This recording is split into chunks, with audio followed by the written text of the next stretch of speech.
Okay, I wanted to talk to you about another kind of specialty wood turning tool that I've got. And this is a rotating Velcro edition sanding tool. And so I just Velcro an aggressive sandpaper. This is like a 60 or a 100 or something on there.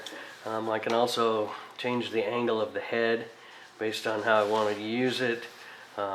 But you just put it up against the material and it'll turn in that direction, or it will turn in this direction, or kind of rotate and sand. But I use it a lot when I'm sanding bowls and things. Like you can see, it's pretty easy to use.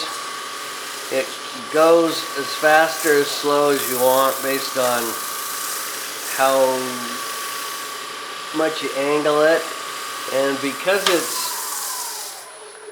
it's kind of soft and spongy, you can use it to get in and around coves and beads if you're doing coves and bead works, or a little bit of a hump or anything else like that.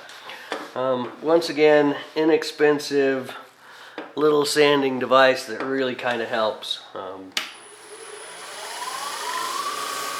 I actually think I got this one at Harbor Freight, but I'll put a link to where you can get them on the internet if there's not a local Harbor Freight.